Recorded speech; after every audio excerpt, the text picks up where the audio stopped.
The story is set in a brutal world where the blood of the weak is constantly spilled by the strong. In this place, only the most powerful can drink of that blood and survive amidst the chaos. In a dark, dense forest, a creature that looks like a deer is feeding peacefully. But what it doesn't know is that it's being watched and has already been marked as prey by hunters. Hidden in the bushes, our main character gets ready to shoot as someone advises him to stay calm.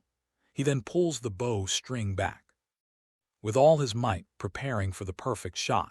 His companion gives the signal and he lets the arrow fly toward the defenseless animal. However, right as he shoots, a loud sound echoes through the forest and the creature gets spooked by the noise.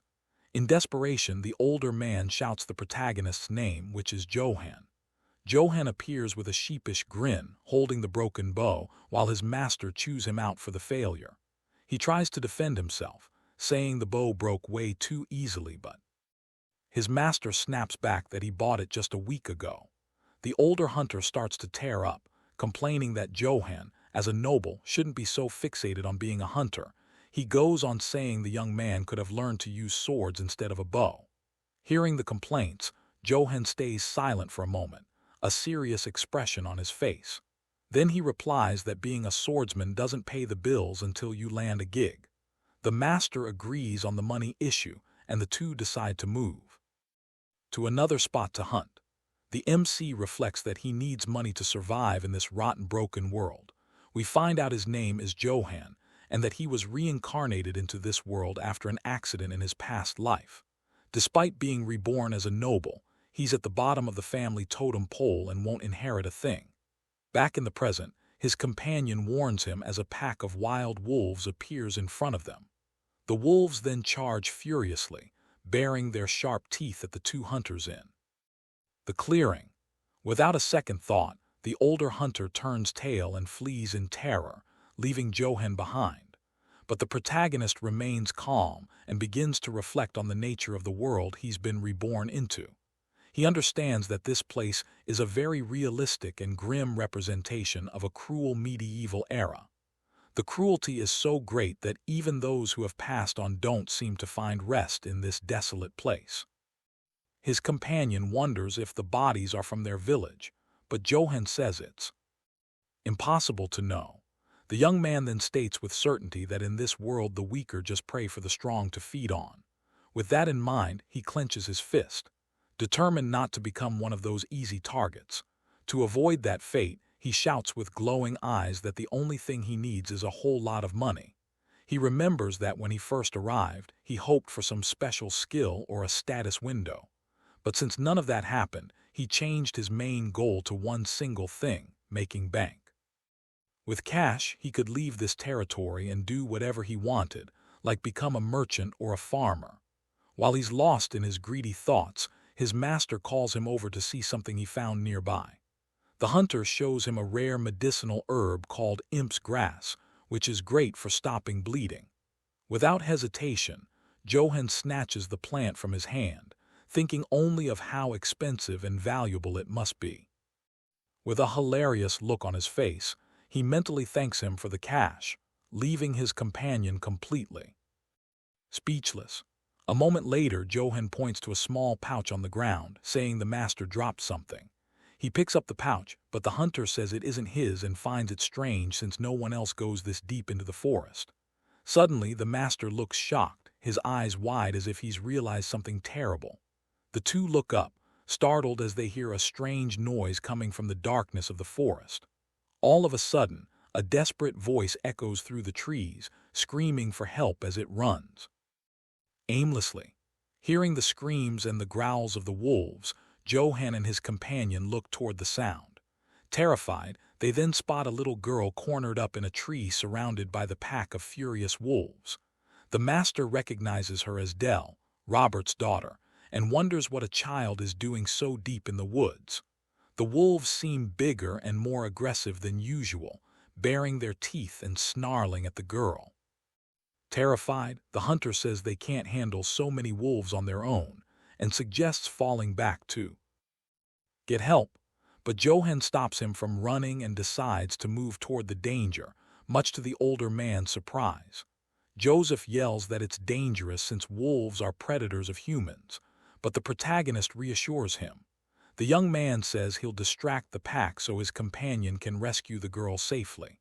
The hunter is stunned, unable to believe that a noble would offer himself as bait to save a commoner.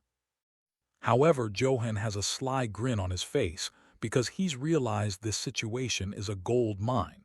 He counts at least 10 wolves and already starts calculating the profit he'll make selling all their pelts. With an ear-to-ear grin, he gets ready to face his precious little moneymakers. Seeing the young man's attitude, his companion is completely confused with no idea what's going on. Then the protagonist draws his sword with a strange stance and Joseph questions his sloppy swordsmanship.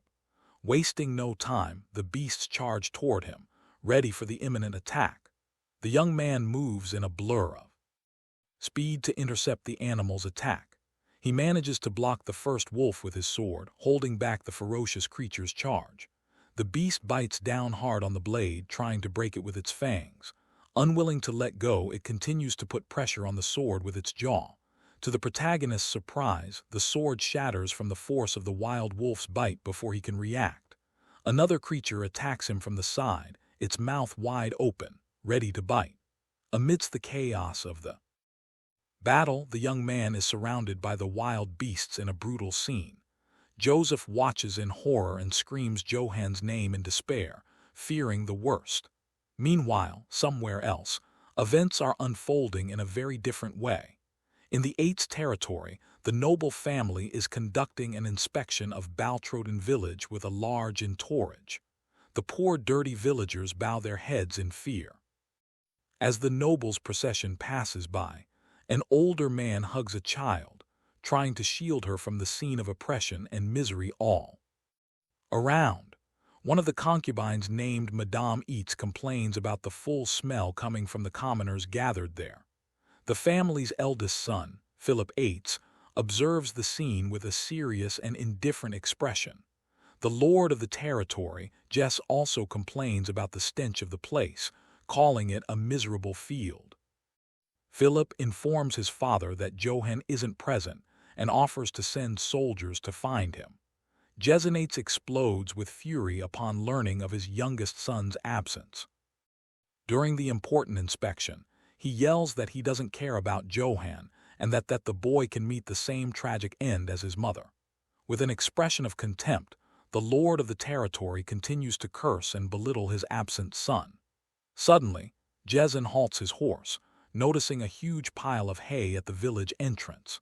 He questions what it is and one of the villagers kneels, begging for forgiveness before explaining the situation. The villagers say they covered Johan's training traps because they thought they were ugly. Jezin scoffs at the idea of Johan training and calls his son a pathetic insect as he looks at the hay. But as he looks closer, his expression changes when he sees what was hidden underneath. Beneath the hay, he finds several wooden logs with deep marks from punches and kicks all over them. Jezin is shocked to see the number of destroyed logs and wonders what in the world this is.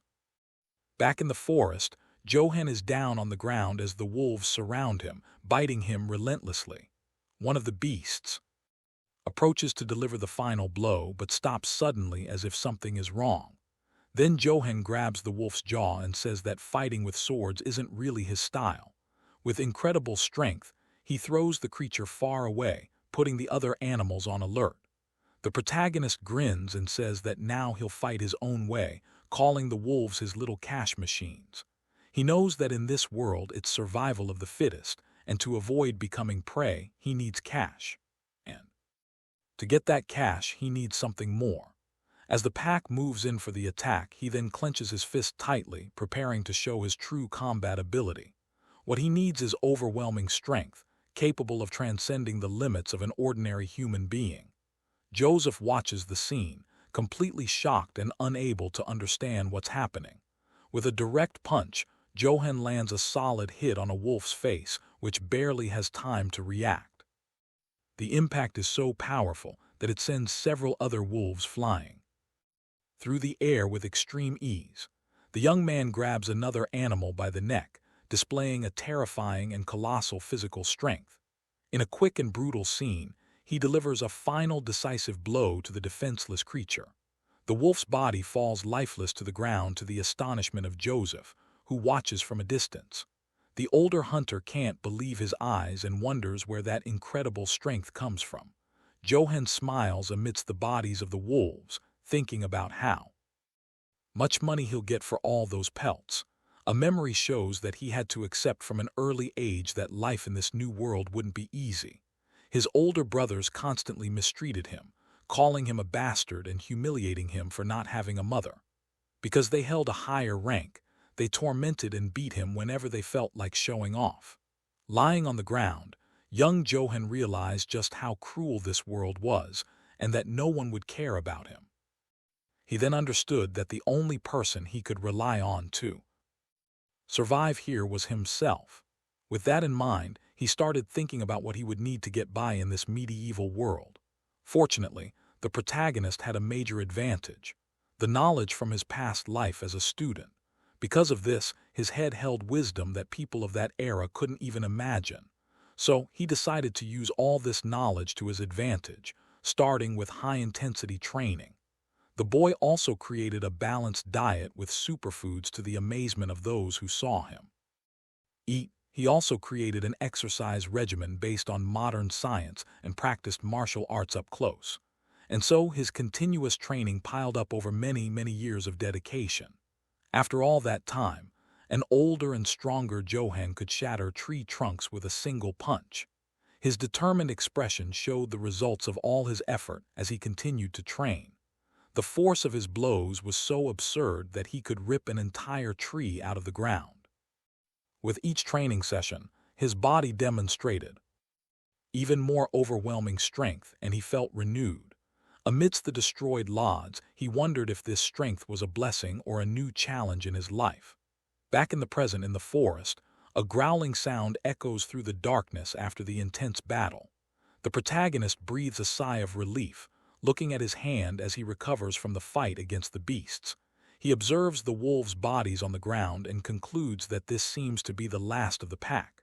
Meanwhile, Joseph hugs little Dell, who is crying with relief at being saved from danger. Joseph sighs in relief, but still looks completely exhausted and shaken by the whole situation. He then turns to Johan and scolds him, saying his actions were very reckless and dangerous.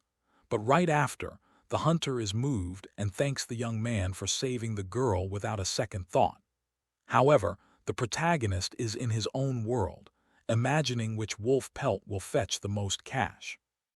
He asks what Joseph said, and then turns to Dell to see if she got hurt anywhere. Suddenly, the little girl's eyes go wide and an expression of pure terror takes over her face. Behind them, a giant shadow with red eyes appears and lets out a hair-raising groan. Johan and Joseph turn around confused while Dell covers her face with her hands. Unable to watch, the creature shows its sharp teeth and its furious gaze in the darkness of the dense forest. A monstrous, enormous wolf emerges before Johan, appearing to be the leader of the pack. He defeated. Joseph screams in complete panic. Realizing they are facing a real monster, he grabs the girl and warns that they need to run as only an army could handle that thing. But the protagonist smiles and turns to the creature, asking if it's the boss of this crew. He apologizes for taking out the monster's underlings and mentions their pelts are worth a lot.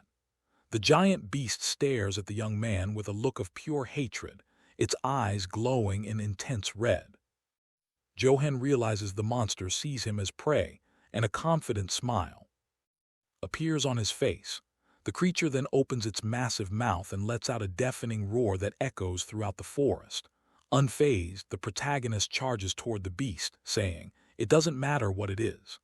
The young man picks up a giant rock from the ground and yells that this thing's pelt will be worth way more money. Then, with superhuman strength, he hurls the rock, which smashes right into the monster's head. The rock hits the monster square on, and it lets out a roar of pain and fury from the direct impact. But Johan yells in frustration because he scratched the animal's pelt, complaining that the price will drop now. With its red eyes glowing with hatred, the creature glares at the protagonist, growling furiously. Then the beast opens its mouth and lets out a powerful howl that seems to shake the entire forest. The sound is so intense that the protagonist covers his ears with his hands, feeling unbearable pain. Meanwhile, Joseph hugs the little girl tightly to try and protect her from the deafening noise. Johan grinds his teeth and withers in pain as the monster's howl seems to affect his mind directly. He feels dizzy and his vision starts to blur as he wonders what's happening to him. Suddenly, a strange vision of two warriors fighting with swords flashes abruptly in his mind. The scene is so intense and real that the young man screams in despair, feeling the pain of that ancient memory. Soon after, he collapses to the ground, panting and confused, wondering what just happened. To him, still a bit dizzy, he looks around and wonders where the monster that was in front of him went. To his surprise, the creature has simply vanished without a trace in the dark forest. He then spots Joseph and Dell on the ground, fast asleep, as if they had passed out. The protagonist approaches and realizes they are just sleeping, and that everyone is safe now. He doesn't know what happened, but carries Joseph to head back as other monsters might show up. The young man then hoists the hunter onto his shoulders and starts walking through the dark forest. As he walks, he laments not being able to take the wolf pelts, but promises to come back with a cart later. The night deepens and the full moon lights their path through the trees of the gloomy forest. As he nears the village, he notices the lights are on and wonders if they're looking for Dell. He then starts fantasizing that his father would praise him and name him his successor in front of everyone. But he quickly dismisses the idea and thinks that maybe he can at least get a position in the guard to keep from starving. However, as he gets closer to the village, he notices something strange and his expression changes completely. The light of a lit torch illuminates the darkness, revealing the presence of a large group of people. Suddenly, he comes face to face with his family's inspection party with soldiers and horses everywhere. The protagonist is completely stunned, a look of shock on his face as he realizes the mess he's in. His older brother, Philip, furiously yells, asking where he's been during their father's inspection. The young man finally remembers the important event of the day and realizes he is totally screwed. Mounted on his horse, his father calls him an insolent brat with a look of pure contempt and rage. The lord of the territory then dismounts, his armored boot landing firmly on the ground. Johan places Joseph on the ground and tries to explain, saying he had an emergency, but his father doesn't want to hear it.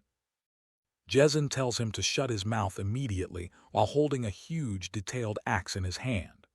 The patriarch threatens to split his son's head open for daring to ignore him. Showing all his pent-up fury, the light from the torches held by the soldiers illuminates the tense scene between father and son in the middle of the night. Philip continues to yell at his younger brother, accusing him of disrespecting their father with his absence. It finally dawns on Johan, and he realizes he completely forgot about the inspection that day. His father insults him again, calling him an immature bastard and showing his complete disdain for him. The man approaches with heavy threatening steps, showing that the situation is very serious. The protagonist tries to justify himself again, but is cut off before he can even start speaking. As Jess raises his axe towards him, Jezin threatens his son with his axe and yells that he's going to crush his arrogant head for ignoring him. The protagonist mentally complains that he barely survived all that and now he has to listen to this without even getting the pelts. But with a smile, he realizes he can spin this situation into a great opportunity. So Johan begins to explain, saying he wasn't absent on purpose and was out saving people in the forest. At that moment, a man from the crowd shouts Dell's name and runs toward the unconscious little girl. With tears in his eyes, he hugs his daughter and thanks God that she's okay and safe in his arms. The man continues to cry with relief at having found his daughter safe and sound after searching for so long. Johan seizes the chance and explains that the girl was surrounded by wolves and he fought to save her. The villagers are shocked and he says he fulfilled his duty as a knight's son by protecting them. With that, the young man bows respectfully and promises to continue doing his best for the estate's safety. He even asks for the position of captain of the guard, leaving his brother, Philip, with an angry expression. In his thoughts, the protagonist congratulates himself on his great performance and the self-promotion he just pulled off. But Geisen sarcastically calls him future captain and asks where the wolves are, demanding proof. The young man is furious in his thoughts as he didn't expect his father to ask for concrete evidence. Still, he tries to keep up the act and insists with a forced smile that he's not lying to anyone. He doubles down on the lie, saying he even encountered the legendary Great Dark Wolf, leaving some in shock. Jezen's face fills with rage as the lie about the legendary creature was the last straw for him. With that, his father yells that his son dares to lie to his face and threatens to rip his mouth off. Johan starts to sweat and asks if his father wants a duel, offering to prove his skills right then and there. He didn't want to fight because despite everything, Jezen was still his father. With a confident smirk, Jizin accepts the duel and says he wants to see just how skilled his son really is. He then orders the young man to raise his sword and warns that the duel will be with weapons only. Johan has a look of shock and surprise as he didn't expect that specific condition. In his thoughts, he curses his father for never teaching him how to use a weapon before demanding this. In the middle of the arena, the lord of the territory tells his son to draw his sword to begin the duel. The protagonist then shows the broken sword he used in the fight against the wolves, irritating his father. Jezen orders Philip to lend his sword to his brother, and the young man agrees with some hesitation. As he hands over the weapon, Philip advises Johan to beg for forgiveness as it's the only way to get out of this alive. But the young man refuses to apologize, believing he did nothing wrong and that a man doesn't run away. He then pushes his brother aside and says he hopes to learn a lot from this duel with his father. Jezen puts on his battle helmet, preparing for the fight that's about to begin between them. The protagonist believes that showing his skills will make his father acknowledge him, thus proving his worth. With a determined look, he focuses completely on the fight that will decide his future in this family. Suddenly, his father's eyes go wide, and a look of pure astonishment takes over his face. A monstrous red aura emanates from Johan's sword, and Jizin wonders what that is. The young man then charges and attacks with his sword, which clashes violently against his father's axe. The impact is so strong that the blade of Jizin's axe begins to shatter into several pieces. The force of the blow travels down the weapon and hits the lord of the territory, who grunts in pain from the shock. The impact continues to ripple, showing the immense power of the protagonist's attack against his father. Jezen is pushed back, but digs his feet into the ground to keep from flying backward. Jezen grinds his teeth in rage, barely able to contain his fury at his youngest son's audacity. Completely enraged, he raises his axe and yells, calling his own son a useless parasite. Johan is hit squarely by the violent blow and feels the impact run through his entire body with pain. His brothers watch the scene, shocked, and realize their father is serious and might finish the young man off. The patriarch then yells that he never taught his son to fight because he'd be useless anyway. He continues to insult the boy, saying that no matter how hard he tries, he'll never surpass him. Jezen seems to go mad, screaming that the estate is his and no one will ever take it from his hands. Wounded, Johan wonders what's gotten into his father and if he's lost his mind from drinking, but he soon realizes that the blood running down his face is seriously messing with his vision. Suddenly, Philip shouts his younger brother's name with a look of desperation and concern. The protagonist is surprised to hear the shout and wonders about the reason for that unexpected reaction. He then lifts his face and glares at his father with a determined look, despite being at a disadvantage. The crowd of villagers watches the scene, completely horrified, unable to do a single thing. With his last bit of strength, Johan manages to stop the axe blade using what's left of his sword.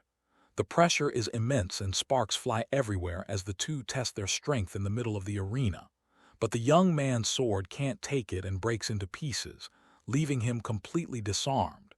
Kneeling on the ground, the protagonist admits his defeat with the remains of the sword. Beside him, Jezin then approaches and tells his son to know his place and never challenge him again. With a threatening glare, he warns that if he sees him again, he'll really crush his head for good. The lord of the territory then turns his back on his son and walks away, leaving him alone and humiliated. Alone in the arena, Johan is surrounded by the crowd who watches him in silence with pity in their eyes. In a more secluded spot, someone comments that what Jizen did to his son was very unfair and cruel. Inside a church, a tall blonde man complains indignantly about the treatment the young man received. Father Valberg says that a knight should have honor and questions how a father can treat his son that way. Meanwhile, Johan is being treated and says with a forced smile that he's fine and at least he survived. The priest continues to complain that Jezin was in full armor and probably drunk during the fight. The protagonist sighs and admits to himself that he never learned to fight with swords and is very weak. Valard tries to comfort him, saying his father has a lot of battle experience and inherited the family's techniques. The priest mentions that a knight from the neighboring estate managed to defeat 300 servant soldiers on his own. Johan is shocked to learn that a single knight can be so strong and says that's incredible. He then reflects that fighting technique is important and that he underestimated his drunk father.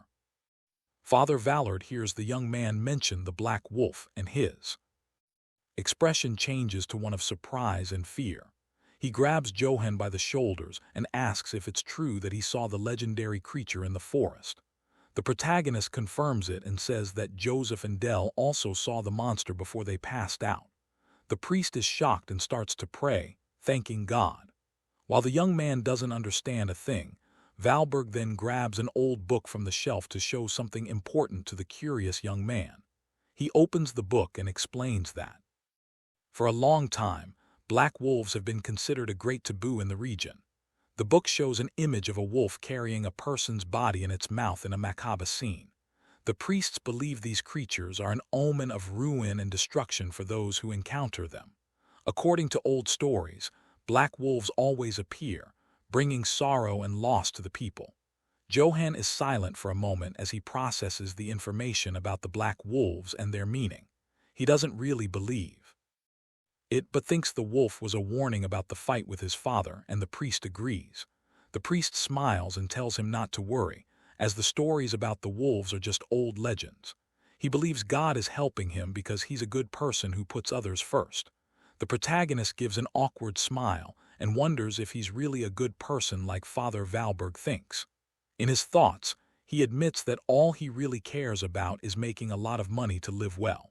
Meanwhile, near the Eight's estate in the barony of Brits, a scene of chaos and terror is unfolding. Amidst the fire and smoke, screams of despair echo everywhere as people beg for help. A mother hugs her child tightly and screams desperately for help. In a moment of pure panic, but her plea is ignored and something terrible is about to happen to the two helpless and frightened individuals. In a moment of cruelty, that family's life is brutally cut short without any mercy. One of the victim's hands falls lifelessly to the ground, showing the tragic end of that bloody night. Two knights are talking, and one wonders why people try to run when they're going to meet their end anyway. The other agrees with the cruelty of the situation, but shows no hint of remorse for what they've done. The mercenaries then pile up the victims' bodies, preparing to burn everything and erase the evidence. They don't care about the cruelty. They're just there to do a job and get paid in gold. In front of a large flaming gate, a knight kneels before an imposing and mysterious figure. He informs his superior, named Karamov, that the mercenaries have finished the job and hands over the Brits family ring. The mysterious man holds the ring of the noble family that was completely annihilated on that night of terror. With a squeeze of his hand, he crushes the ring and speaks the Brits family name with contempt in his voice. He complains that he had high expectations for Brits, but the knight didn't even last 2 attacks.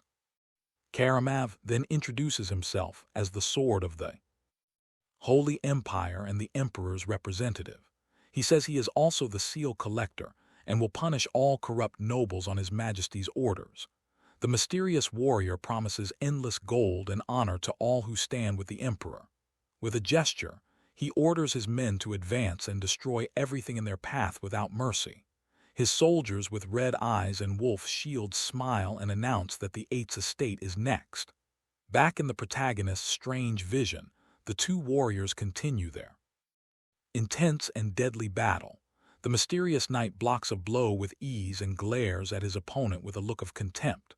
The warrior in black armor seems to be much stronger and more skilled than his adversary in combat.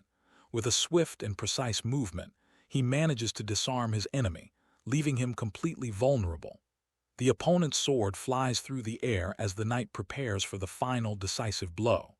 In a single strike, the warrior's head is separated from his body quickly and brutally. The knight's body falls lifelessly to the ground as blood gushes everywhere in the battle arena. His helmet rolls across the ground, showing the tragic and lonely end of that bloody confrontation. From under the helmet, a lifeless face is revealed, leaving the viewer shocked by the scene.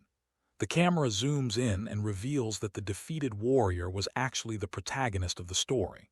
Johan then wakes up suddenly with a scream of despair, sweating and panting in his bed. He sits up in bed and tries to calm down. Realizing it was all just a nightmare, the young man puts a hand to his head and takes a deep breath, still shaken by the intensity of the bad dream. Ever since he saw the black wolf, he's been having the same nightmare for days on end. Unable to rest, he remembers the priest's words about the black wolf being an omen of doom and misfortune. The image of the creature howling at the red moon continues to haunt his thoughts.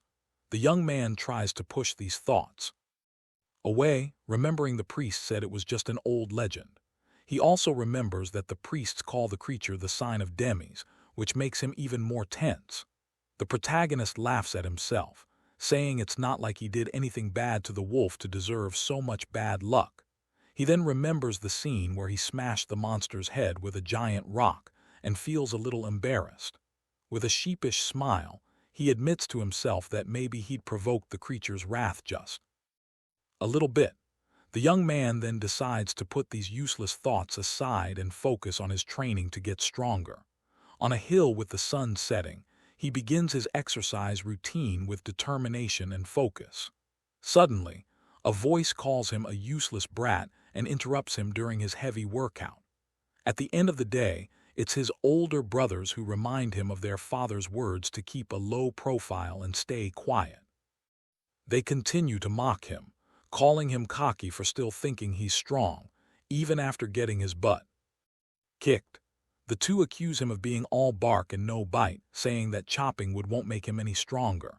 They scoff at his skills, saying that breaking a log is just a low-level party trick. With a smile on his face, Johan listens silently to the taunts about him never being able to join the guard. He then clenches his fist and focuses on the tree in front of him, preparing to show his strength. With a single punch, he shatters the tree trunk into several pieces with impressive force. His brothers' eyes bulge and their jaws drop in shock. Unable to believe what they just saw, the protagonist breaks the tree in half with his blow, showing the result of his intense training. He then turns to his brothers with an evil grin and invites them to repeat what they just said. Scared, the two brothers scram, promising to tattle to their dad about everything that happened. Johan sighs and calls them pathetic idiots for not thinking about how they'll support themselves in the future. He then decides not to worry about others anymore and get back to his training to become stronger. Suddenly, a voice from behind interrupts him, saying that what his brothers said about their father was true. It's Philip who approaches and confirms that their father has no intention of appointing him to any position. The protagonist isn't surprised and says at least he wasn't sent to the gallows, which is a relief. The older brother asks if he's not disappointed, but Johan says he'll find another way to make a living. Philip then reveals that their father is afraid of his younger brother, which is why he treats him with such contempt. Johan falls silent, and his expression turns serious upon hearing his brother's shocking revelation. Philip explains that his strength is a threat to their father, who prefers obedient and submissive sons. He continues saying their father wants sons like him who obey him and that Johan is too independent. Jason believes that one day his son's strength will take everything. from him just as he did to his own father. The young man is surprised by the story, but soon laughs it off, calling the whole thing a load of nonsense. Philip then asks a servant to bring a bag and prepares to give something to his younger brother. The servant opens the bag and reveals its contents to the protagonist, who is curious to see what it is. Johan's eyes widen in surprise as he wonders what's inside the bag. The older brother explains that it's a coat and a chest plate of armor that were stored in the castle. He says he's not foolish enough to dismiss someone capable and that he's not like their father. With a determined look, Johan listens attentively to his older brother, Philip's words. Philip promises that when he becomes the lord of the estate, he will appoint him as the captain of the 8th Guard. Johan yells back that he never starts trouble in the first place, defending himself against his older brother's accusations. Philip then throws something to him and turns to leave, leaving the protagonist alone with the gift. The older brother walks away with his servant as the sun sets on the horizon in a beautiful scene. The protagonist watches the two leave, and a strange feeling suddenly comes over him. He then looks at the armor's chest plate and realizes it's the exact same one from his nightmare. With wide eyes, he wonders if wearing that armor will lead him to the same tragic end as in his dream. But for some reason, he feels he can overcome this fate and change the course of his story. Even without any proof, he trusts his instincts and decides to wear the gear he was given. He puts on the armor and cape, feeling stronger and more prepared for whatever comes next. The sun sets completely and night arrives, bringing new challenges and adventures for the young man.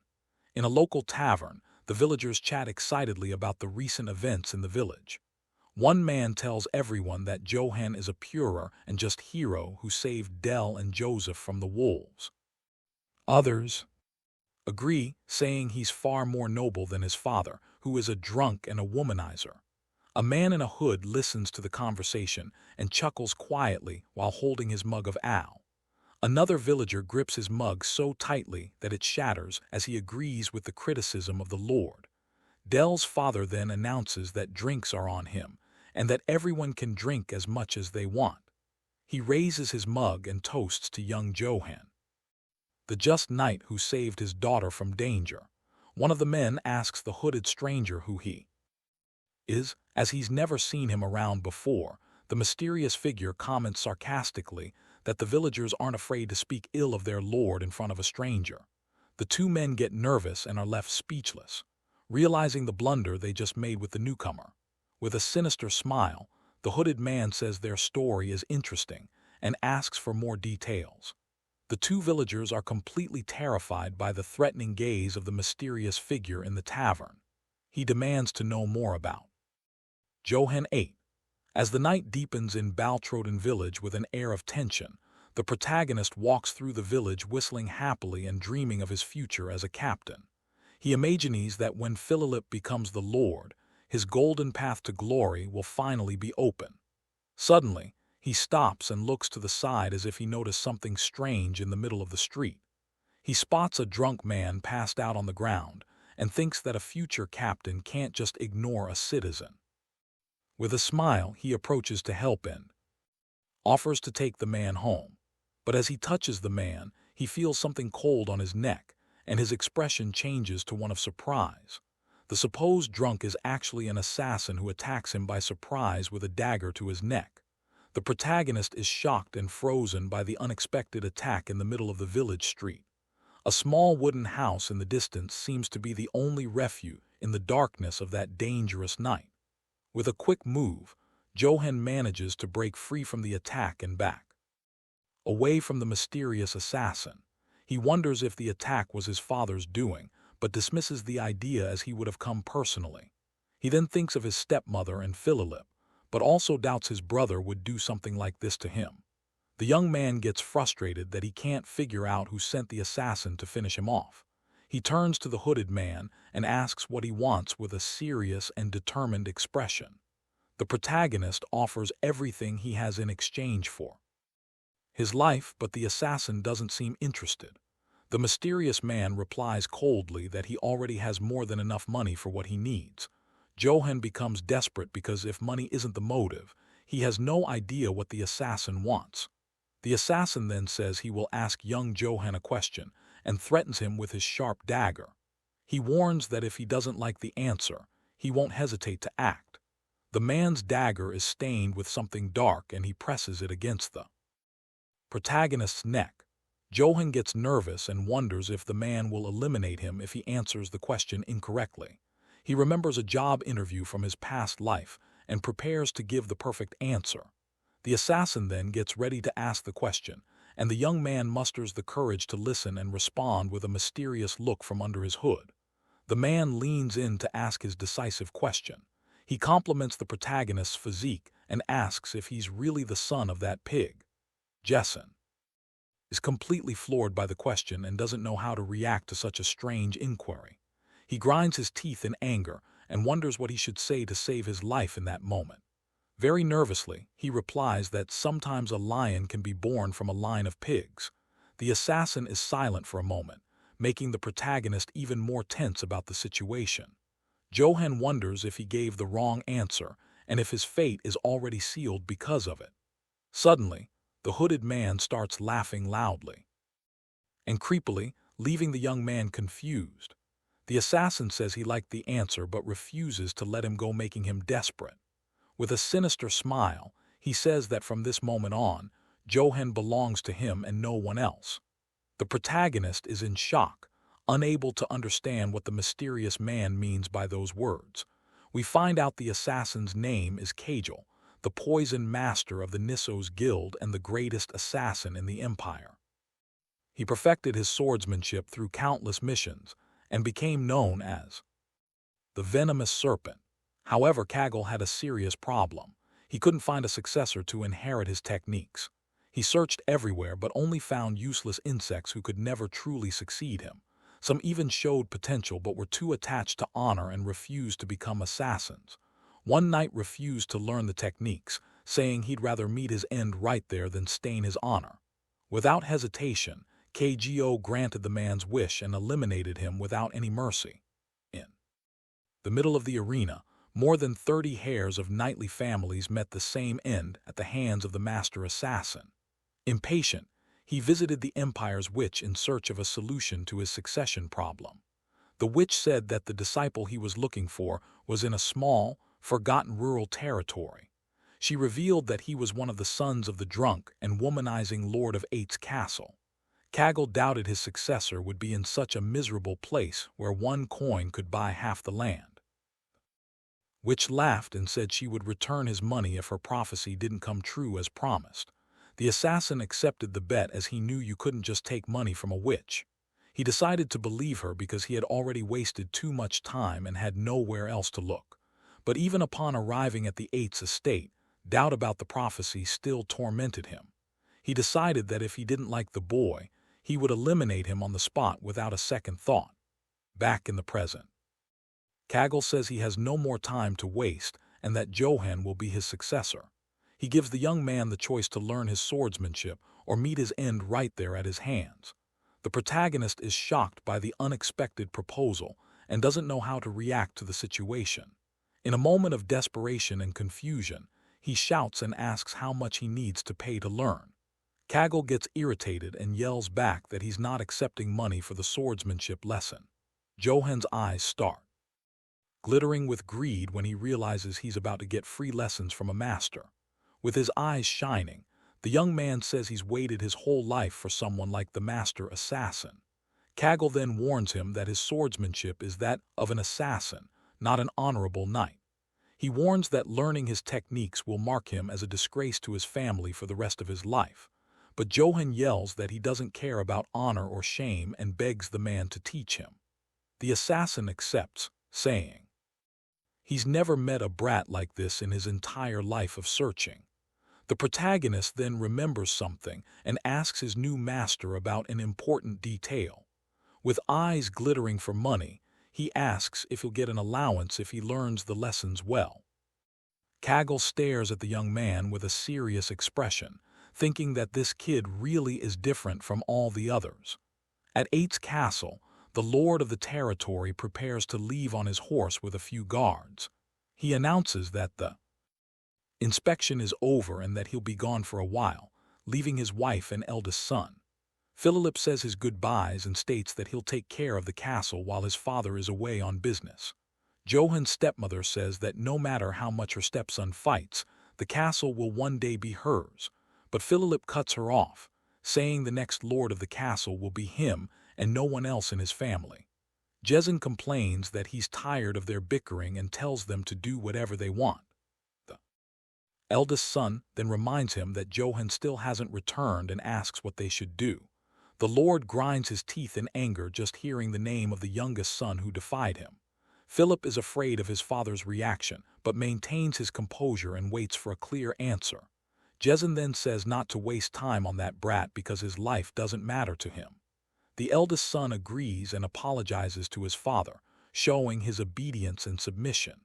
In his thoughts, Philip wonders where Johan is and what he's doing at that moment. In the forest, Kajal says he needs to check the young man's skills before starting the training. The protagonist asks to borrow a sword, explaining that he breaks his own too often in fights. The assassin thinks the boy is reckless and that he doesn't like anything about him, considering the idea of eliminating him. With the sword in hand, he asks his new disciple if he's ready for the skill test. Johan confirms with an excited smile and prepares to show his full potential to the master. The two face off in the dark forest, and the young man assumes a very strange and clumsy fighting stance. Kaggle sighs and thinks that stance is terrible for a knight's son and decides to eliminate him. The boy then asks if he can fight however he wants, and his master authorizes him to use any method. With a sinister smile, Kaggle says he can use fists, rocks, or blades, as it makes no difference. The protagonist then breaks the sword he borrowed with his bare hands, shocking the master. The sound of the blade breaking echoes through the forest as shards fly everywhere. Kaggle's eyes widen in surprise, unable to believe the boy's absurd strength. At that moment, he realizes all his doubts about the witch's prophecy were baseless. The sword shards reflect the moonlight. As the master assassin stares at his new disciple, he realizes the young man is monstrously strong and that the witch was right about his potential. With a confident smile, Johan prepares to attack using only his fists and his raw strength. The full moon illuminates the scene as the sword shards fall slowly around the two of them. The assassin is shocked by the air pressure generated by the boy's punch and braces for impact. He knows that if he's hit by that blow, his bones and muscles will be completely crushed. And so Kaggle understands that he's not fighting a human but a wild lion. With eyes blazing with fury, Johan charges forward with his fist, ready to attack. However, the master assassin moves with incredible speed and easily dodges the blow. Kaggle uses his serpent technique, moving in a fluid and unpredictable way, confusing the protagonist. The young man is shocked by the master's movements and can't predict where he'll go. The assassin then attacks him with the flat of the blade, hitting him squarely with a precise strike. Johan falls to the ground from the impact and cries out in pain. Feeling the force of his new master's attack, he gets up with difficulty as Kaggle watches him from a distance with a serious, cold expression. The master comments that he hit him with the flat of the blade and that he's surprised he didn't pass out. He praises the boy's resilience and says that if he had been born 1,000 years earlier, he would have been a legendary hero.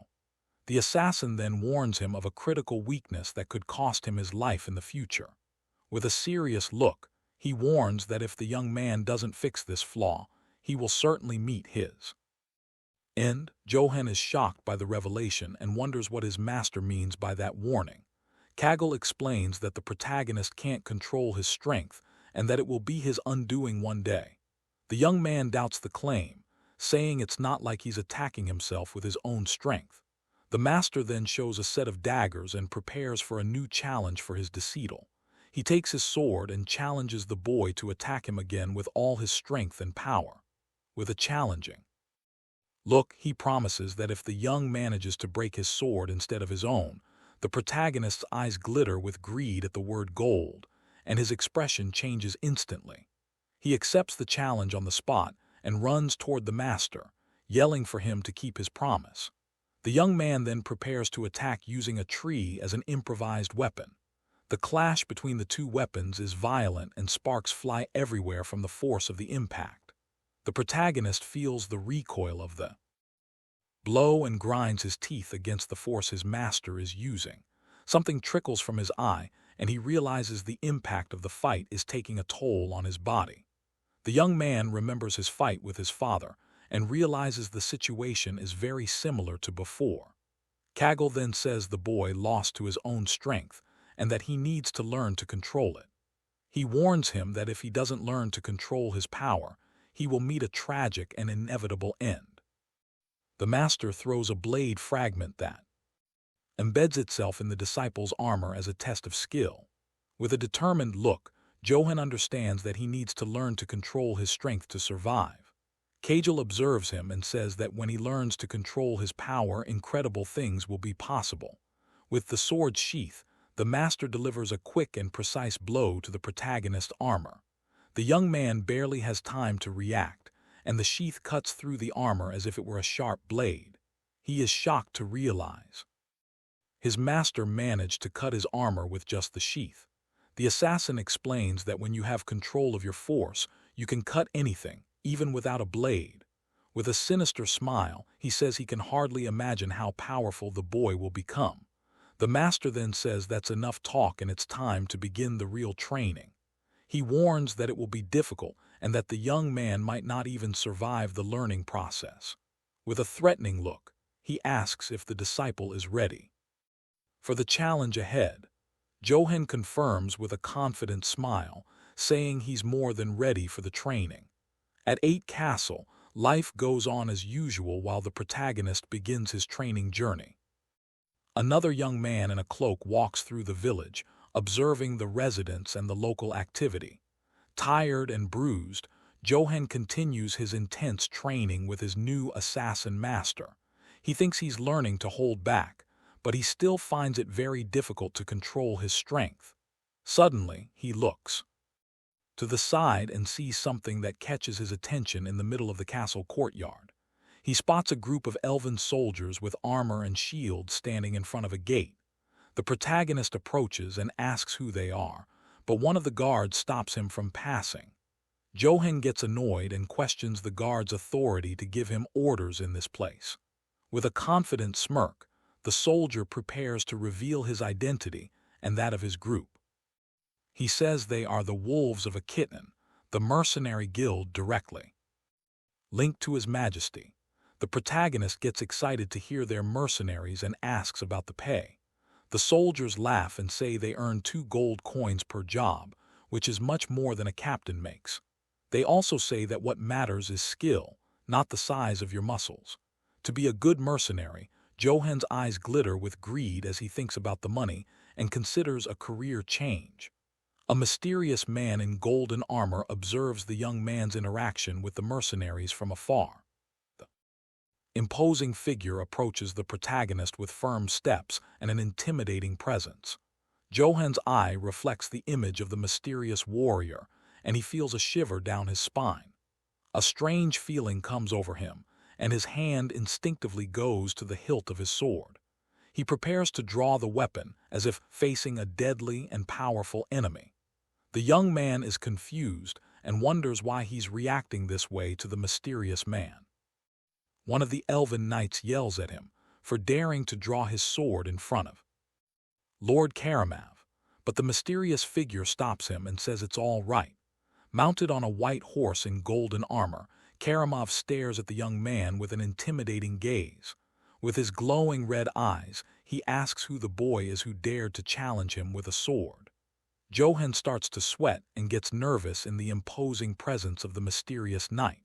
Surrounded by the soldiers, he introduces himself as Johan of House 8.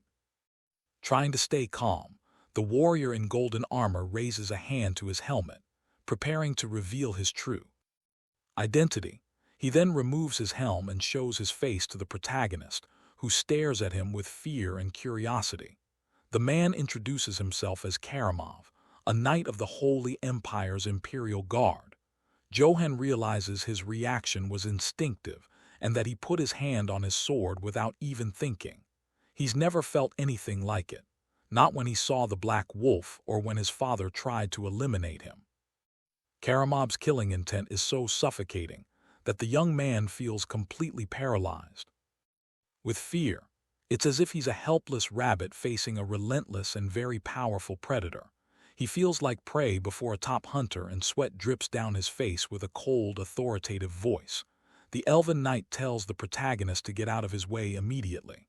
The young man continues to sweat, his body trembling with fear before the warrior's overwhelming aura. A chill runs down his spine, and he is completely in shock from the man's presence. The mercenaries mock him and tell him to be more careful next time he runs into someone. One of the elven soldiers laughs and says he doesn't know if there will be a next time for the scared boy. A knight in training named Jane asks Karamov if it's okay to leave the young man there. With a smirk, he says he doesn't want to cause a scene on such a fine day. He then enters the castle with his men, leaving Johan behind alone and confused by it all. The protagonist remains silent, thinking about the sudden arrival of a knight of the Emperor. Philip is shocked to hear of Kamov's arrival and rushes to greet him in the castle courtyard. He wonders why such an important figure would come to a forgotten place like this. Out of breath, he introduces himself as the next Lord of House 8 and asks the reason for the visit. Johan's stepmother appears with her son John and compliments the Emperor's knight on his good looks. With a seductive smile, she says she would have married later if she'd known he existed. She then invites him into the castle, but Karam seems to completely ignore her presence. Philip gets annoyed by the woman's attitude and wonders if the knight is even listening to him. The warrior in golden armor then enters the castle and sits on the Lord's throne without permission. With a cold, authoritative voice, he asks where Ji-Zin, the lord of these lands, is. Philip and his stepmother are shocked by the knight's audacity and don't know how to react. The young heir tries to reprimand him for addressing his father so disrespectfully, but the stepmother interrupts him, saying there's nothing wrong with it as he is the greatest knight in the empire. Philip realizes the woman is trying to use the opportunity to promote her own son. Karamov then yells for everyone to shut up and get out of his sight immediately. He asks for a drink and says he'll wait for Lord Jessen inside the castle. With his sword in hand, he waits patiently for the arrival of the Lord of House 8 for a settling of scores. Meanwhile, Johan continues his intense training, eyeing his skills with his master. Karamov takes off his helm, revealing his confident face as he waits for the confrontation to come.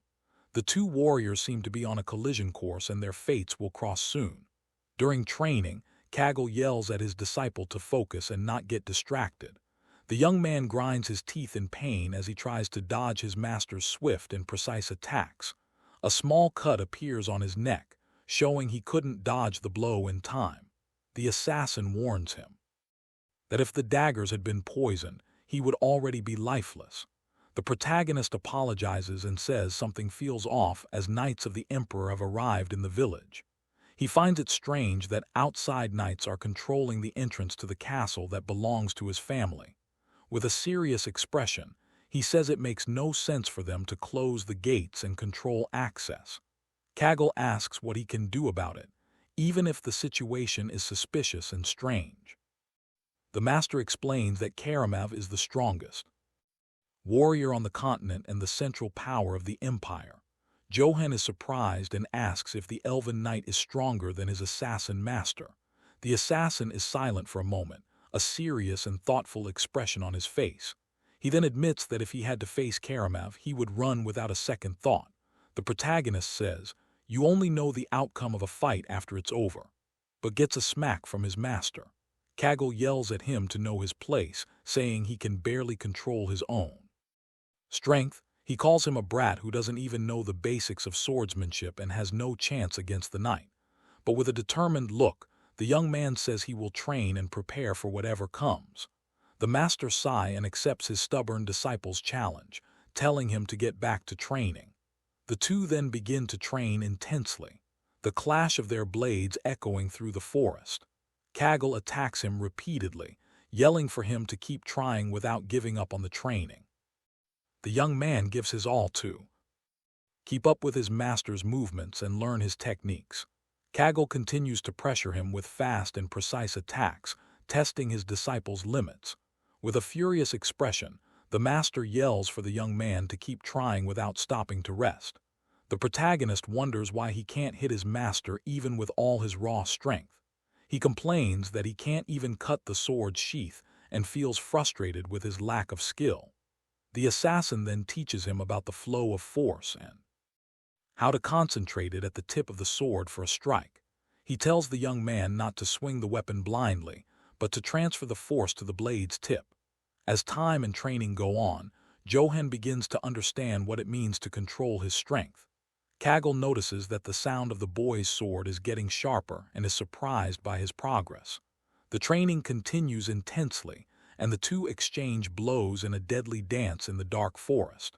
The protagonist feels he's finally getting the hang of it and prepares for a decisive strike.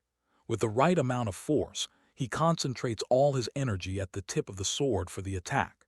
His eyes glow with an intense blue light as he prepares to show his new power to his master. Kaggle notices the change in the young man and senses the next blow will be dangerous if he doesn't defend himself. The two then charge at each other in a clash of blades and assassination techniques. With a single precise strike, Johan finally manages to cut the tip of his master's sword sheath. With an ear-to-ear grin, he celebrates the achievement and yells that he managed to cut it. He says he finally got the hang of it and that it wasn't as hard as it seemed at the beginning of the training. Kaggle watches him in silence, thinking it must have been just a lucky shot from the boy. The master then calls his disciple for a new challenge, preparing to test him once more. With his sword in hand, he warns that this time he won't hold back and tells him to attack again. Protagonist uses his master's serpent technique and attacks him with an impressive blue aura. Kaggle is startled by the young man's skill and dodges the blow with a backward leap. At the last second, Johan celebrates his victory, jumping for joy at having bested his master once again in training. The assassin is shocked and wonders what kind of kid this is who learned so quickly. He only taught him to control his force, but the boy is already using the secret technique, serpent's tongue. The young man perfectly absorbed a technique he had seen only once on the day they met, and to the master's astonishment, he uses it more perfectly than the creator of the technique himself. Kaggle is silent for a moment, processing the absurd talent of his new and only disciple.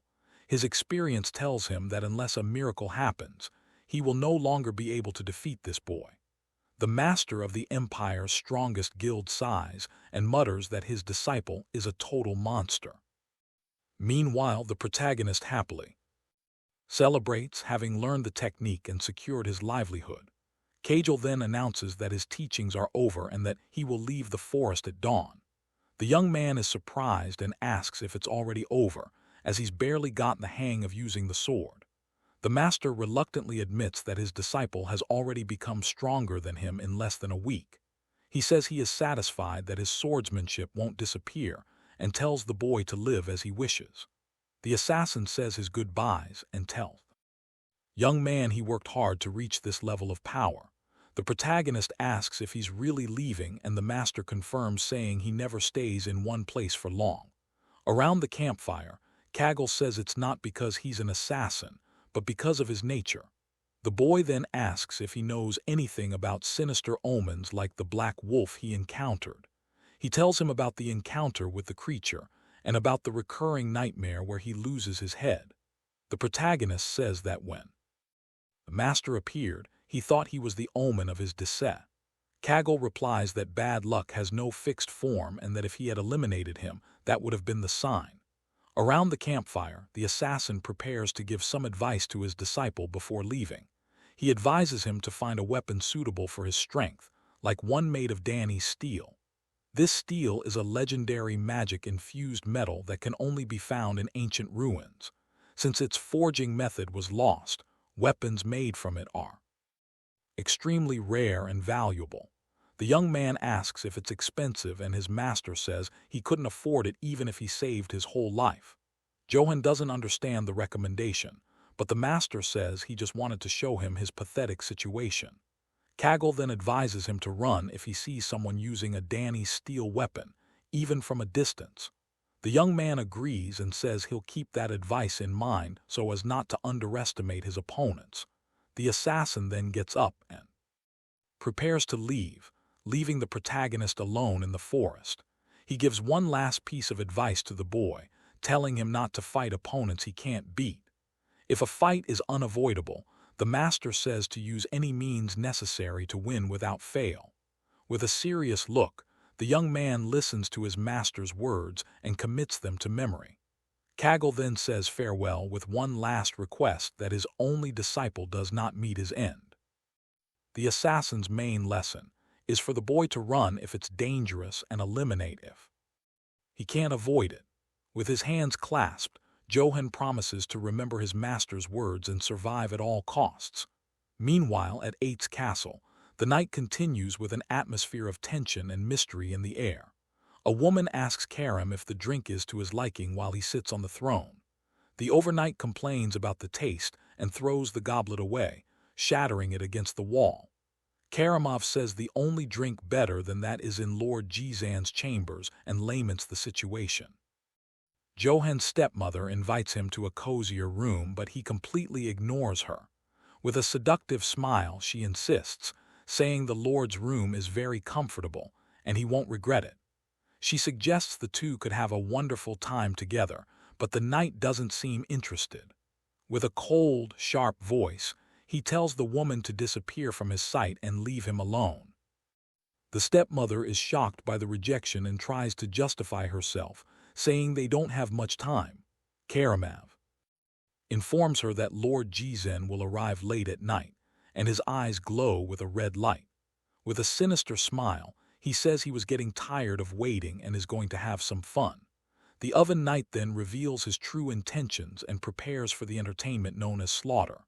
Philip hears the screams from outside the room and is terrified by what's happening in the castle. Back in the forest, Johan feels something strange in the air and a bad feeling suddenly comes over him. With wide eyes, he wonders what that smoke and fire he sees on the distant horizon is. He then spots the village completely in flames and wonders why the place is on fire. Meanwhile, our boy's dad, Jess, returns home and wonders what in the world is going on. One of his men then says the flames look intense and that he should head back right away. Without a second thought, he spurs his horse to gallop as fast as it can. And just like that, he comes flying up to the castle gates, ready to find out what happened. However, the elven guards out front just mock him, calling the guy a slowpoke and pig lord. They tell him to hurry up because Lord Karamo's patience isn't exactly endless. As soon as the gates open, Jason's eyes go wide with pure shock and terror because the castle courtyard is packed with bodies strewn all over the brick ground. On top of that, you can see the desperation on the faces of the victims who never stood a chance, utterly horrified by the scene. The Lord can barely speak and asks what this is all about. Suddenly, a giant foot in golden armor stumps down hard on the ground in front of him. It was the knight Karamov, who coldly says that Jen has finally shown up and he's late. Jason breaks into a cold sweat, speechless as he tightly grips the handle of his axe until he explodes with rage and yells, asking what the heck Karamov is doing there.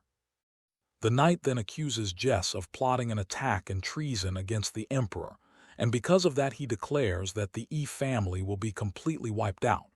Jason yells that this is ridiculous and that it's all just a purge to frame him. He then challenges the knight, asking who he thinks he is to make something like that happen.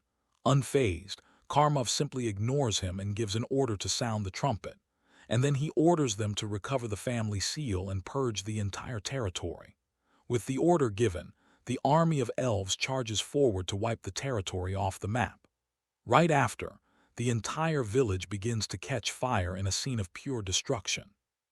Amid the flames, an elven soldier approaches a kneeling Father Valberg and calls him cruel.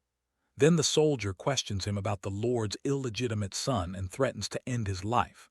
But just as the soldier raises his sword to finish the priest, our boy appears out of nowhere and with a swift move, Johan defends the priest, blocking the attack with his sword.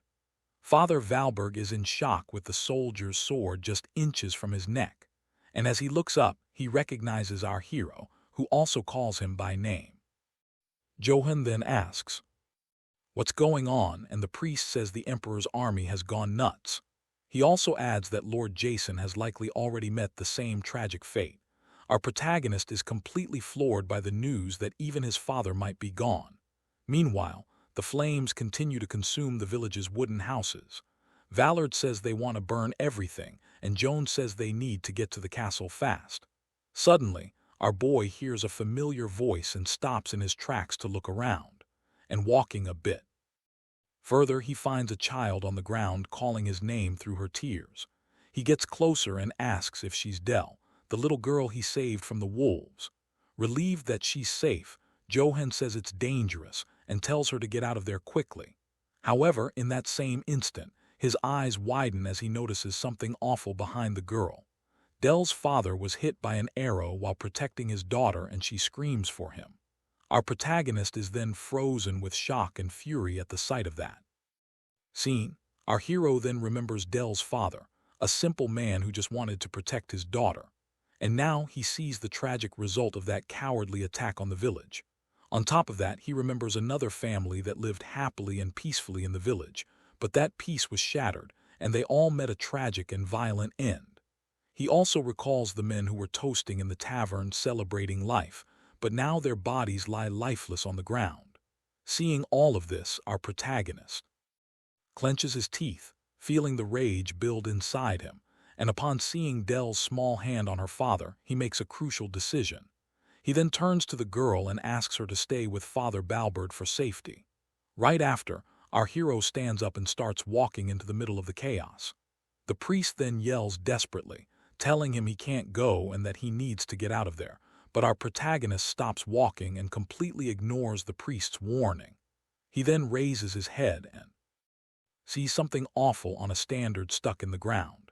Because his father Jason Gahn's head is on display there for everyone to see the scene. A sign then informs them that the Duke was finished for treason against the Emperor. It also warns that anyone who touches the body without permission will face the same punishment. Our boy stands in silence, processing the loss of his father and everyone in the village. On the other side, an elven soldier spots him and asks what that illegitimate guy is doing. Their leader then scoffs, thinking he had run away, and asks if he came back to meet his end. But without saying a word, our hero charges forward and strikes a blow. With a swift move, he attacks Karamov, but the knight parries with his own sword. The impact of the blades is so strong that sparks fly everywhere in the fight. Then our protagonist's sword starts to crack under the knight's force, and unable to withstand the pressure, the blade shatters into several pieces. Karamov then seizes the opportunity and attacks him with a powerful blow, sending him flying. Our hero then rolls on the ground but gets back up quickly, ready to continue the fight. He then rushes toward the enemy with a determined and furious look in his eyes. Karamov smiles sinisterly and says that the fight is quite entertaining for him. Our protagonist then grabs another sword from a fallen soldier and goes back on the attack. He uses the serpent technique he learned from his master to strike the enemy, and with a quick movement he attacks with both swords at the same time. However, Karamov manages to block the attack with his Danny's steel sword. Once again, our boy's swords can't handle the pressure and break. The knight then counter-attacks with a series of swift and precise strikes. He uses several swords that float around him to attack our hero from all sides. With a final move, Karamov brings the swords together and launches them with all his might. The attack hits a stone statue that was behind our boy square on, and the statue is completely obliterated by the power of the knight's attack. In the end, Karamov says that the fight was very amusing for him. He then finishes by saying it was so good it doesn't even compare to a lightning strike with a powerful blow. One of the elven soldiers is sent flying from the impact. Karma then says that the fight is turning out to be really fun for him. With a sinister grin, he asks our hero to entertain him a little more. Then he yells out, contemptuously, calling our boy a bastard of the Ease family. Despite being disarmed, our protagonist gets up with the hell of his sword in hand. Karamov then prepares to attack again with his giant golden sword. With a swift move, he strikes our hero's chest with a direct blow. Our boy tries to defend himself with what's left of his sword, but it's useless. The blow is so strong that he's thrown far back with no chance to defend. And so Johan falls to the ground once more, completely defeated and wounded. The two stare each other down from a distance while our hero tries to recover from the blow. Suddenly, the knight notices something strange and looks down at his armor. He wonders if his legendary Danny's armor is actually cracked. With wide eyes, he can't believe our boy managed to pull off such a feat because for a human to break Danny's steel should be completely impossible. Angrily, he then asks who the heck this bastard is who dares to challenge him. Meanwhile, our protagonist picks up two swords from the fallen soldiers on the ground. With both swords in hand, he charges to attack the knight once again. The knight can hardly believe the power he's feeling coming from the young man, and with a mighty blow, our hero unleashes a few attacks on him. Karamov then calls our hero a mindless brute who just swings his sword without thinking, and with a single blow, he easily defends himself from our boy's attack. Our protagonist uses all his strength, but the knight doesn't even budge from the impact. Johan then uses the serpent technique to take a step back and reposition himself. Karamov realizes his prediction was right and that the kid doesn't know how to block properly. He understands that our boy is fighting on pure instinct without any refined technique. With a serious look, he realizes the kid is dangerous and needs to end the fight quickly. He then prepares to strike the moment our hero tries another attack. Our protagonist then uses his father's banner to distract the Golden Knight. The red banner falls to the ground and our boy seizes the chance to advance. He stomps hard on the banner, leaving the elven soldiers absolutely furious. Their leader shouts and orders all soldiers to attack and finish our hero. With his eyes glowing with rage, our protagonist readies himself for battle. And with a single slash, he cuts off the head of a soldier who screams in terror. The soldier doesn't even have time to react, and his body falls lifeless to the ground. Another soldier charges forward screaming, but our hero mercilessly cuts him in half. The elven soldier screams in pain as our boy continues his rampage of revenge, and so our protagonist walks through the fire and destruction of the village. He then wonders why he's doing this and heading toward the castle. Meanwhile, Father Valberg hugs little Dell and says they need to get out of there. He then thinks that going to the castle now would only lead to a meaningless demise. Suddenly, he hears his name and turns to see who's calling him. To his surprise, it's his brother Philip, who's alive but severely wounded. Our boy then approaches and asks why he came back to this place. Philip tells him to run because staying there will only lead him to meet his end. With his last ounce of strength, he removes his helmet and tries to give something to our hero. With a wounded face, our protagonist holds the helmet his brother gave him, and with one final breath, Philip passes on, leaving our boy all alone. Our protagonist then remembers his father's words about knowing his place, and he also recalls his master's advice to run when things get dangerous. He knows the Emperor's Knight is a formidable opponent and that his master had warned him, but he remembers another important lesson he learned from his assassin master. If a fight is unavoidable, he must finish his opponent without fail. With that memory, he tells himself that now is the time to act. And with a newfound determination, our protagonist gets up ready for battle. He then enters the castle alone, with his armor and sword in hand. The elven soldiers see him and are surprised by his sudden appearance. One of them then asks what that bastard is doing there and where the guards are. Our hero then clenches his fist and furiously screams the knight's name, Karamov. And with a powerful punch, he makes a soldier's head explode and yells for Karamov to show himself. Our hero then stomps hard on the ground, showing that things are about to get serious. With his helmet cracked, he faces his opponent with a look full of determination. Meanwhile, Karamov's sword drips with blood, its runes glowing in the darkness. The knight then comments that he heard one of the E's family sons had escaped.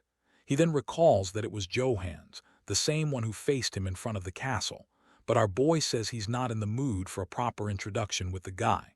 He then tells Karamov to just consider him a human who is very ticked off at him. The knight scoffs, saying he would have lived if he had run away and that his life is worthless. Then with a sinister smile he accepts the challenge, raising his glowing sword. And so he invites him to the final showdown since he's so eager to meet his end. With his eyes gleaming, our hero replies, "That's exactly what he's thinking." The knight then charges with his sword, ready to finish our boy once and for all. The two blades clash once more in a duel of pure strength and skill. With a swift strike, Karamov knocks off our hero's helmet and promises to cut off his head. He then calls him a kid and prepares for the final blow with all his strength. But suddenly, the knight is startled by something and wonders what that is, because our protagonist is using the serpent technique with an intense blue light on his sword, and the technique manifests as a giant blue serpent ready to strike. The blow then lands squarely on the knight's arm with devastating force. The impact is so powerful that the legendary Danny's armor begins to shatter in half. With a direct hit, our hero's sword strikes the knight square in the chest. Karamov then screams in pain and shock, unable to believe what just happened. In the knight's eyes, you can see the reflection of our boy's clenched fist, and without wasting a moment, he follows up with a direct punch to the Golden Knight's helmet. The blow is so powerful that the impact reverberates throughout Karamov's entire body. On top of that, the force is so great that the knight's helmet shatters into pieces. Karamov then cries out in pure agony, feeling the pain of the young man's devastating blow. His sword then falls from his hand and gets stuck in the brick ground of the courtyard. Wounded, he hunches forward, roaring in pain while clutching the site of the blow. With wide eyes, he stares at our hero, trying to understand what happened. He then recognizes Kell's technique and realizes the kid had been hiding his skills. Meanwhile, our protagonist approaches with an aura of pure determination and fury. Karamov then starts coughing heavily, indicating the wound was quite severe. A dark pool begins to form on the ground, showing the gravity of the situation. The knight keeps coughing non-stop, barely able to stay on his feet in the fight. Wearing his brother's helmet, our hero stares him down with a cold, serious look. With no strength left to fight, Karma finally falls to his knees on the ground. Our boy then approaches and asks why he did all of that to his people. The defeated knight replies that it was all for the good of His Majesty, the Emperor. He then explains that the Holy Empire is in danger and that the Emperor acted to set things right. He then talks about his sword, which is also known as the Karma of Sword. Even so, he continues to cough heavily, unable to get up from the ground. Suddenly, he starts to laugh and says he's truly moved by Johan, because he says he wandered through decades of battles but never met someone so strong. For that reason, he invites him to join the Empire and fight by his side. He then says that His Majesty needs a talent like our boy's, and he promises that the Empire's wealth will bring him glory and lots of gold, as well as a vast and fertile fiefdom for him to rule as he pleases, and that His Majesty himself will grant him the title of knight. And so he invites him to become the Emperor's sword alongside him. Our protagonist then remains silent, thinking about the tempting offer. He then thinks that this is the life he always dreamed of with tons of cash. But he finds it strange because even though it's everything he ever wanted, he feels nothing. With a look full of fury, he then simply rejects the knight's offer. Karamov is completely shocked, not understanding the reason for the young man's refusal, and he yells that the knight not only took out his brother but all of his subjects.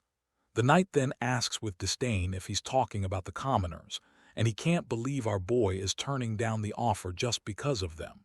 With a sinister and hateful grin, he clenches his teeth in fury, and he screams that it doesn't matter if he took out a few comers because they're just insects. The knight then yells that the weak exist to spill their blood for the strong. Hearing that, our boy just clenches his teeth with a serious expression on his face. He then apologizes to his master because just this once, he's not going to hold back.